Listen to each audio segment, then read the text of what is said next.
తాకట్లో ఉన్న మీ బంగారాన్ని విడిపించి ఆ రోజు ఆన్లైన్ రేటుకి కొంటాం. Sharma gold company. నమస్కారం, వెల్కమ్ టు సుమన్ టీవీ. నేను గీతాంజలి. శని త్రయోదశి వైశాఖ మాసంలో రెండవసారి అండి రావటం. చాలామంది శని దోషాలు కావచ్చు, శని పీడలతో బాధపడుతున్నాం అనేవాళ్ళు, ప్రధానంగా రాసుల వారు, ద్వాదశ రాసులు ఎవరైతే ఉన్నారో వారికి అద్భుతమైన పరిహారాలు చేసుకోవచ్చు అని చెప్తారు. ప్రత్యేకించి ఛాయాదానం అని చెప్పి శని త్రయోదశి రోజున చేస్తే ఎన్నో గండాలు తొలగిపోతాయని కూడా అంటుంటారండి. అసలు ఇది ఎంతవరకు నిజం? ఎటువంటి దానం అంటే ఛాయాదానం అంటే అసలు అర్థం ఏమిటి? ఏ విధంగా చేయాలి? ఎవరెవరు చేయొచ్చు? ఎవరికి చేయాలి? ఈ వివరాలు తెలుసుకుందాం. వివరించేందుకు ప్రస్తుతం మనతో పాటు ఉన్నారు ప్రముఖ జ్యోతిషులు బ్రహ్మశ్రీ నందిభట్ల శ్రీహరి శర్మ గురువు గారు. వారితో మాట్లాడదాం. గురుగారు నమస్కారం అండి. వాగర్థావివ సంపృక్తౌ వాగర్థ ప్రతిపత్తయే జగతః పితరౌ వందే పార్వతీ పరమేశ్వరౌ ఆదిత్యాయ చ సోమాయ మంగళాయ బుధాయ చ గురుశుక్రశనిభ్యశ్చ రాహవే కేతవే నమః.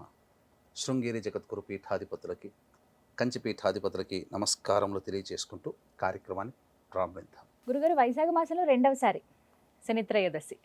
అయితే ఈసారి కొంచెం ప్రత్యేకంగా విన్నాను, మీరు ఛాయా దానం చేయాలని చెప్పి. వాటి గురించి మాట్లాడదాం.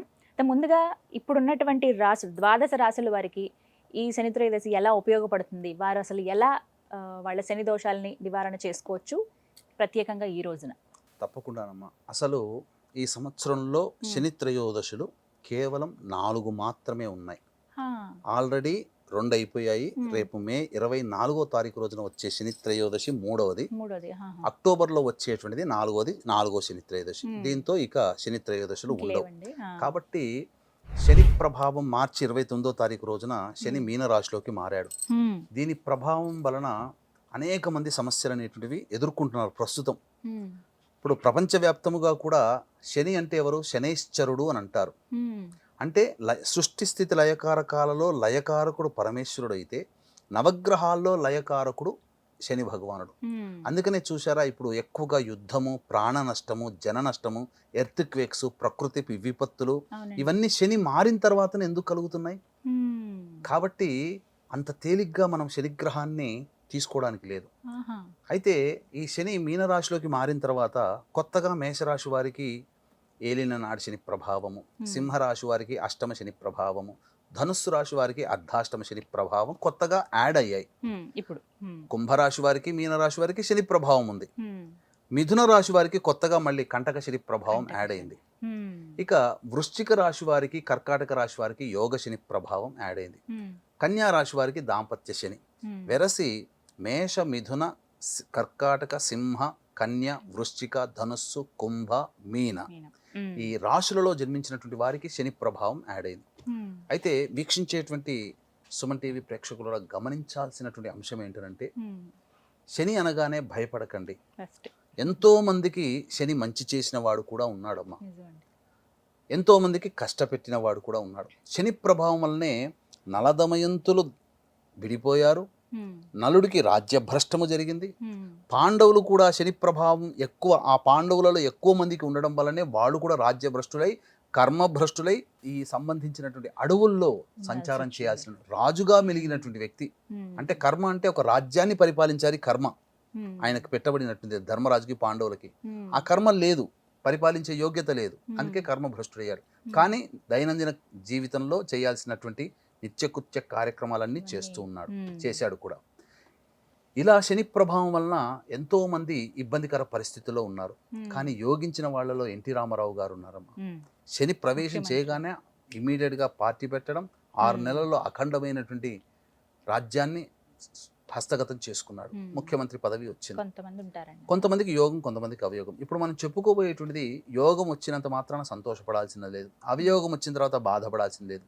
సింపుల్గా ఒకే ఒక్క లైన్లో శని రాగానే ఎందుకు కష్టాలు పడుతున్నారని ఒక్క లైన్లో చెప్తానమ్మా. మనం పుట్టిన దారభ్యత, తెలిసి తెలియక కొన్ని పాపకర్మలు చేసి ఉంటాం. అబద్ధమాడినా, మోసం చేసేవాడికి సహకరించినా అది పాపమే. కాబట్టి పాపకర్మలు అంటే ఏదో దొంగతనాలు, ఇంకేదో చేయాల్సినటువంటిది కాదు. కాబట్టి ఆ తెలిసి తెలియక చేసినటువంటి పాపకర్మలు ఉన్నప్పుడు అనుభవించడం ఎప్పుడు అనుభవిస్తారంటే, ఈ ఏలిన నాటి శని, అష్టమ శని, కంటక శని, అర్ధాష్టమ శని దోషము జరుగుతున్నప్పుడు ఆయా రాశుల వాళ్ళు అప్పుడు అనుభవిస్తారు, వడ్డీతో సహా. అందుకే బాగా కష్టాలు ఉంటాయి. అందుకని ఈ కష్టాలు అనేటువంటివి తీరవా అంటే కష్టాలు పడాలి, తప్పదు. కానీ మనము ఉత్తగా కష్టపడుతుంటే దాన్ని భరించలేము ఆ శని భగవాన్ యొక్క కష్టాలని. అందుకని ఇప్పుడు మీరు చూసినప్పుడు ఎండాకాలంలో ఎండలో వెళితే కష్టమైన పని అయినా కానీ కష్టంతో పని పూర్తి చేసుకుంటాం. ఏదో ఒక గొడుగు పెట్టుకుంటే ఆ కష్టమైన పని శరీరానికి తాపం కలిగించదు. అట్లాగే శని భగవాని వల్ల కష్టాలు ఏదో మాయమైపోతాయని కాదు, కష్టాలు ఉంటాయమ్మా. కానీ ఆ కష్టములని పడే శక్తి, ఓర్పు, సహనము దాన్ని ఇష్టంగా మనకు తెలిసి సునాయాసంగా అయిపోతాయి. కష్టము కూడా సునాయాసంగా మారుతుంది ఈ శని యొక్క అనుగ్రహం వల్ల. అందుకనే వీక్షించేటువంటి ప్రేక్షకులారా, మేష, మిథున, కర్కాటక, సింహ, కన్య, వృశ్చిక, ధనస్సు, కుంభ, మీన రాశిలో జన్మించిన వారే కాకుండా ఈ పుష్యమి, అనురాధ, ఉత్తరాభాద్ర నక్షత్రంలో జన్మించిన వాళ్ళు, శని దశ, శని అంతర్దశ జరుగుతున్నటువంటి వాళ్ళందరూ కూడా గమనించాల్సింది ఏంటంటే ఈ శని ప్రభావం వలన సమస్యలు ఉంటాయి. మిగతా రాశుల వాళ్ళకి కూడా సమస్యలు ఉన్నప్పుడు కర్మదోషం తొలగించేవాడు శని భగవానుడు కాబట్టి 12 రాశుల వాళ్ళు ఇప్పుడు చెప్పబోయేటువంటి పరిహారాల్ని పాటించినట్లయితే తప్పకుండా ఆ శనీశ్వరుని యొక్క అనుగ్రహం కలుగుతుంది. అయితే ద్వాదశి తిథి ఉదయం 7:16 వరకు 24వ తారీఖు రోజునుంది. ఎలాగో సూర్యోదయం దారభ్యత 7:42 వరకు దుర్ముహూర్తం ఉంటుంది. కాబట్టి కాలకృత్యాదులన్నీ తీర్చుకొని చక్కగా వెళ్ళి నవగ్రహాలు ఉన్నటువంటి శివాలయానికి చేరుకొని ఆ నవగ్రహాల చుట్టూ శివాయ నమః అంటూ 27 ప్రదక్షిణలు చేసిన తర్వాత ఆ స్వామికి నల్లబట్ట కట్టాలి. కట్టిన తర్వాత నల్ల ఒత్తితో దీపారాధన నువ్వుల నూనెలో వేసి ఇనుప ప్రమిదలో కానీ మట్టి ప్రమిదలో కానీ పెట్టి దీపారాధన చేసి నల్ల నువ్వుల నూనెతో శనీశ్వరుడికి అభిషేకం చెయ్యాలి. చాలామంది అభిషేకం చేసే సందర్భంలో చేసే కామన్ మిస్టేక్ ఏంటంటే ఆ ఈశ్వరుని అమ్మవారి చూసి తన్మయత్వంలో అలవాటైపోయి ఆ శని భగవాన్ని కూడా కళ్ళల్లో కళ్ళు పెట్టి చూస్తూ ఆయన్ని చూస్తూ ఆయనకు అభిషేకం చేస్తూ ఆయన అనుగ్రహం కలగాలని ఆ స్వామి కళ్ళల్లో కళ్ళు పెట్టి చూస్తారు. ఎప్పుడైతే స్వామి కళ్ళల్లో కళ్ళు పెట్టి చూస్తారో ఆ శని యొక్క తీక్ష్ణత దృష్టి వాళ్ళ మీద పడుతుంది. తద్వారా వారికి ఇంకా లేనిపోని సమస్యలు పెరుగుతాయి. కాబట్టి ఆ స్వామి వారికి శనీశ్వరుడికి అభిషేకం చేసేటప్పుడు ఆయన పాదాలని నమస్కరిస్తూ ఆయన పాదాలని చూస్తూ అభిషేకం చేయండి. ఎట్టి పరిస్థితుల్లో ఐ టు ఐ కాంటాక్ట్ అనేది విగ్రహంతో ఉండకూడదు, అది నియమం. ఇక తదనంతరం ఆ యొక్క దేవాలయంలోనే రావి చెట్టు కూడా ఉంటుంది. రావి చెట్టు చుట్టూ చక్కగా శివాయ నమః అంటూ 27 ప్రదక్షిణలు చేసి తదనంతరం పడమర దిక్కుగా కూర్చొని ఒక 1/4 కిలో నల్ల నువ్వులని రాశిగా పోసి దాని మీద 3 తమలపాకులు పెట్టి మళ్ళీ ఇనుప ప్రమిద కానీ మట్టి ప్రమిద కానీ పెట్టి అందులో నల్ల నువ్వుల నూనెతో నల్లటి ఒత్తితో దీపారాధన చేసి ఆ యొక్క పడమర దిక్కుగా కూర్చొని శని చాలీసా లేదా శని పంజర స్తోత్రము లేదా శని కవచము లేదా శని అష్టోత్తరము 19 సార్లు పారాయణం చేసి ఇంటికి వెళ్ళాలి. వెళ్ళిన తర్వాత అప్పుడు మధ్యాహ్నం 1:40 అంటే 12:40 నుంచి 1:40 మధ్య కాలంలో శనిహోర ఉంటుంది. ఆ సమయంలో పారిశుద్ధ్య కార్మికులకి కిచెన్ సామాన్లు ఏదైనా కొనిపెట్టడం లేదా టీ తాగడానికి కొద్దిగా పైసలు ఇచ్చి టీ తాగబడడం మరియు మానసిక శారీరక వికలాంగులకి ఏదైనా కానీ వాళ్ళకి తోచినదిగా పండ్లు ఇతర పదార్థాలు పెట్టడం ఇవి చేయాలి. తరువాత ఆ సమయంలో కంబళి దానం చేసిన చాలా విశేషమైనటువంటి ఫలితం కలుగుతుంది. ఇక ప్రదోషకాల సమయం, ఆ సమయంలో ఆ రోజంతా ఉపవాసం ఉంటే చాలా విశేషం. త్రయోదశి తిథి చాలా సందర్భాల్లో ఉంటుందమ్మా. పౌర్ణమి ముందు వచ్చే త్రయోదశి, అమావాస్య ముందు వచ్చే త్రయోదశి, వీటిలో అమావాస్య ముందు వచ్చే త్రయోదశి చాలా విశేషము. ఈ వైశాఖ మాసము విష్ణు భగవానికి సంబంధించినటువంటి మాసము. అందున ఆ విష్ణు భగవానుడికి తోడల్లుడు ఈ శని భగవానుడు కాబట్టి ఈ శని భగవానుడు తోడల్లుడు కాబట్టి ఆ శని భగవానుడి యొక్క అనుగ్రహం వైశాఖ మాసంలో వస్తుంది. కొన్ని గ్రంథాల ప్రకారం ఈ వైశాఖ మాసం అమావాస్య రోజున శని జన్మించినాడు అని చెప్పి కొన్ని మత గ్రంథాల ప్రకారం మన హిందూ ధర్మంలో. కాబట్టి అమావాస్య ముందు వచ్చే శని త్రయోదశి కాబట్టి చాలా పవర్ఫుల్ అయినటువంటి శని త్రయోదశి. పైగా దేవ వైద్యులైనటువంటి అశ్విని యొక్క నక్షత్రం కూడా ఆ రోజు ఉంది. ప్రదోషకాల సమయంలో కాలకృత్యాదులు తీర్చుకొని చక్కగా ఆ స్వామి దేవాలయానికి చేరుకోవాలి. శివాలయంలో ఆ కాలభైరవుని యొక్క దేవాలయం ఉందనుకోండి, చాలా విశేషం అమ్మ. కాలభైరవుని దేవాలయం లేకపోతే శనీశ్వరుడికైనా అప్పుడు ఏం చెయ్యాలి అంటే ఆవ నూనెతో కాలభైరవుడికి కానీ లేదా ఈశ్వరుడికి కానీ అభిషేకం చేయాలి. చాలా విశేషం ఆ రోజున. ఇప్పుడు ఇంతకు ముందు మీకు ఛాయాదానము గురించి అదే చెప్పాను. అడగబోతున్నాను. ఛాయాదానం అంటే ఏంటి గురుగారు అసలు? ఛాయాదానము, ఛాయ అంటే నీడ. నీడ. కాబట్టి ఒక ఇనుప బాణీ కానీ లేదా ఒక మట్టిది కానీ ఒక మంచి ప్లేట్ లాంటిది ఉంటుంది. ఒక ఈ రెండు అరచేతులు మాదిరి పెడితే ఉంటుంది. అందులో అవునండి. పట్టేంత సైజు తీసుకొని అందులో ఆవ నూనె వేయాలి. వేసి దేవాలయంలో పడమర దిక్కుగా అస్తమిస్తున్నటువంటి సూర్యుడు కొద్ది వెలుతురు లేదా అస్తమించిన తర్వాత ఎర్రటి బింబం ఉంటుంది, చీకటి పడకుండా ఆ సమయంలో ఆ యొక్క ఆవ నూనెలో వేసిన ఆ మట్టి పాత్రలో కానీ ఇనుప బాణీలోకి వేసిన ఆవ నూనెలో తన ముఖాన్ని చూసుకొని ఓం ప్రాం ప్రీం ప్రౌం సం శనైశ్చరాయ నమః లేదా ఓం సం శనైశ్చరాయ నమః అనేటువంటిది 19 సార్లు జపం చేసి దేవాలయంలో దీపారాధన చేసే చోటునైనా లేదా రావి చెట్టు దగ్గరనైనా కానీ, పొద్దున చెప్పాం కదా నల్ల నువ్వులు రాశిగా పోసి అక్కడనైనా కానీ ఆ యొక్క ఛాయని అంటే మన ఫేస్ని అందులో చూడాలి. చూసి 19 సార్లు ఓం సం శనైశ్చరాయ నమః అనుకుంటూ మన ఫేస్ని తనివి తీరా అందులో చూసి ఆ దేవాలయంలోనే దీపారాధన చేయొచ్చు లేదా రావి చెట్టు దగ్గరనైనా కానీ దీపారాధన చేయొచ్చు.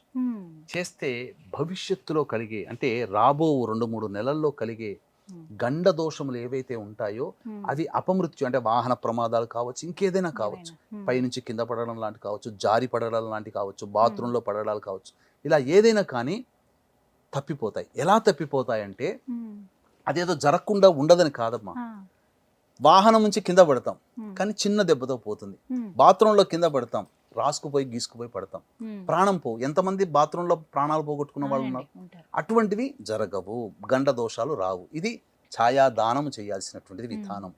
ఇక తరువాత సాయంకాల ప్రదోషకాల సమయంలో ఆ స్వామికి ఈశ్వరుడికి ఆవ నూనెతో అభిషేకం చేయమన్నాం కదా, అప్పుడు నీలి రంగు పుష్పాలతో చామంతి పుష్పాలతో కానీ లేదా శంకు పుష్పాలతో కానీ అర్చన చేస్తే లేదా మారేడు సంబంధించినటువంటి పత్రితోనైనా కానీ అర్చన చేయాలి. ఇది శని త్రయోదశి రోజున చేయాల్సినటువంటి విధి విధానం. ఇక మీరు గమనించుకున్నట్లయితే అమావాస్య వెళ్ళిన 3వ రోజు శని ఏ విధంగానైతే ఉంటుందంటే ఒక చాలా విచిత్రమైనటువంటి స్థితి మీకు తెలియచేస్తాను. ఆకాశంలో చంద్ర దర్శనం చేసుకోవాలి. ఆ సమయంలో ఎలాంటి స్థితి ఉంటుందో తెలియచేస్తాను. వీక్షించేటువంటి ప్రేక్షకులు కూడా ఈ శని త్రయోదశి సందర్భంగా మేష మిథున కర్కాటక సింహ కన్య వృశ్చిక ధనుస్సు కుంభ మీన రాశుల్లో జన్మించిన వారికి శని దోష పరిహారార్థమై శనీశ్వర హోమం, అఘోర పాశుపత మంత్ర హోమం మరియు విద్య వివాహ దాంపత్య అనారోగ్య సమస్యల నివారణకి 18 రకాల హోమాది కార్యక్రమాలు చేసి శక్తిపాతము చేయబడినటువంటి శంకరుంగలి మాలని అందివ్వడం జరుగుతుంది. అవకాశం ఉన్నవాళ్ళు కార్యక్రమ తదనంతరం కాంటాక్ట్ చేసి పూర్తి వివరాలు నమోదు చేసుకోవచ్చు. సాయంకాలం 5 గంటలకు ప్రారంభమవుతుంది కాబట్టి సాయంకాలం 4 గంటల లోపల మీరు ఈ కార్యక్రమంలో నమోదు చేసుకోవచ్చు. అమావాస్య వెళ్ళినటువంటి 3వ రోజు చంద్రుని దర్శనం చేసుకుంటే అమ్మవారి యొక్క అనుగ్రహం ఎలా కలుగుతుందో, అమావాస్య కంటే ముందున్నటువంటి 3వ రోజు రుద్రునికి సంబంధించినటువంటి త్రయోదశి తిథి. అంటే పార్వతీ పరమేశ్వరుల యొక్క అనుగ్రహం అమావాస్యతో లింక్ ఉంటుంది. అమావాస్య ముందు 3 రోజుల ముందు త్రయోదశి, 3వ రోజు అమావాస్య అవుతుంది. త్రయోదశి నుంచి త్రయోదశి, చతుర్దశి, అమావాస్య. కాబట్టి త్రయోదశి వెళ్ళిన 3వ రోజుకి అమావాస్య. త్రయోదశి తిథి రుద్రుడు అధిపతి అవుతాడు. కాబట్టి ఆకాశంలో చూస్తే నెలవంక చాలా అందంగా కనిపిస్తుంది. ఆ దర్శనం చేసుకుంటే పరమేశ్వరుడి సిగలో చంద్రుడు ఎలా ఉంటాడో ఆ అమావాస్య ముందు వచ్చే త్రయోదశి తిథి రోజున చంద్రుడు అలా ఉంటాడు. ఆ పరమేశ్వరుడికి నమస్కారం చేసినట్టే లెక్క. అమావాస్య తర్వాత వెళ్ళిన తదియ తిథి ఉంటుంది కదమ్మా, ఆ తదియ తిథికి అధిపతి ఎవరు? గౌరీ. గౌరీ కూడా త్రయోదశి రోజున, అమావాస్య ముందు ఉండే త్రయోదశి రోజున చంద్రుడు ఎలా ఉంటాడో అమావాస్య వెళ్ళిన 3వ రోజు కూడా చంద్రుడు అలా ఉంటాడు. సేమ్ అలాగే ఉంటాడు. ఇటు రుద్రుడు, అటు పార్వతి, ఇద్దరి అనుగ్రహం కలుగుతుంది. అందుకనే త్రయోదశి తదియ తిథికి చాలా దగ్గర సంబంధం, మధ్యలో అమావాస్య. కాబట్టి శివానుగ్రహం కలగాలంటే ఆ స్వామికి సాయంకాలం అర్చన చేసిన తర్వాత ఆ దేవాలయంలోనే ఒకసారి చంద్రుని చూస్తే చాలా అద్భుతమైనటువంటి కలుగుతుంది. ఇది ఈ చెప్పబడినటువంటి త్రయోదశి రోజున విధి విధానంగా ఇట్లా పరిహారం చేసుకుంటే చాలా మంచిది. దీంతో పాటుగా అవకాశం ఉంటే మన పీఠమాధురంలో ఆ రోజున జరిగేటువంటి కార్యక్రమంలో పాల్గొని శంకరంగలి మాలను కూడా సొంతం చేసుకోవచ్చు. మొత్తంగా ఆ రోజంతా స్వామివారికి అంటూ అలా వెచ్చించుకోగలిగితే ఎలాంటి ఇబ్బందులు గండాలు అన్నీ కూడా తొలగిపోతాయి. గట్టెక్కేస్తాయి. ఛాయాదానము చాలా మందికి తెలియక పిల్లలు పుట్టినప్పుడు మాత్రమే నూనెలో మొహం చూసుకుంటారు. కానీ ఈ సందర్భంగా శని దోషంతో బాధపడుతున్నటువంటి రాశుల్లో ఇంతకుముందు చెప్పిన వాళ్ళందరూ కూడా ఈ ఛాయాదానం అలా చేసుకోవచ్చు. చక్కగా వివరించారండి. ధన్యవాదాలు. సర్వం శ్రీ ఉమామహేశ్వర పరబ్రహ్మార్పణమస్తు.